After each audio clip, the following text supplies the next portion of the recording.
রাখছে আমরা আর হাত দিতে দিই না, কারণ তো বিপজ্জনক জিনিস। যে কোন ওই যে পিন ওটা সামনেটা খুলে গেলে বাস করতে এখান থেকে ভালো হয়। জুমে আনতে পারবো না,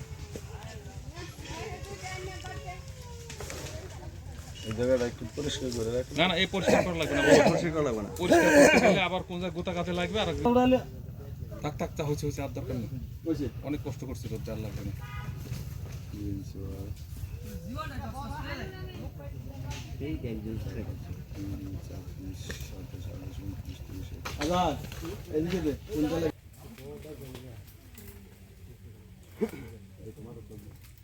এই দেখো মানুষ কাছে, এই মানুষের মাথায় লাগবে খুব, ঘোরা ওই দিক দিয়ে তখন।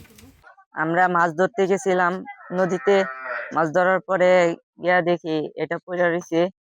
পড়ে আসার পর আমি কটকটির জন্য এটা নিয়ে আসি। নিয়ে আসার পর এখান থেকে সাফ করে বাবার কাছে দিই, বাবা এটাকে ফেলে দেই। মনে করে বাবা ফেলে এটা বোম।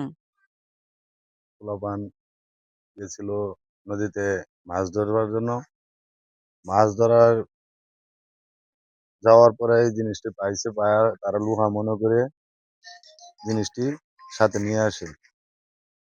নিয়ে এসে বাড়ি পরিষ্কার করছে। পরিষ্কার করার পরে যখন তার বাবা দেখলো, দেখে বললো যে জিনিসটা একটু সন্দেহ লাগছে, এরকম জিনিস তো আর কোনো সময় দেখা যায় না। তারপরে পাশে বিজিবি ক্যাম্প আছে, বিজিবিকে খবর দেয়। তারপর তাৎক্ষণিকভাবে বিজিবি আইসা ওই জিনিসটা বিজিবির হেফাজতে নেয়। মারা গেছে পরে দেয় এটা লোহার মতন পড়ে রয়েছে। পরে আনছে, পরে আনলে আমি কইছি এটা তো এটা কিন্তু কিছু বোমা টোমা। পরে আমি কইছি আচ্ছা বিজিবির খবর দিই। বিজিবির খবর দিছি, পরে হেরা আওতার মধ্যে নিছি। পরে নিশ্চিত হয়েছি আমরা এটা বোমা।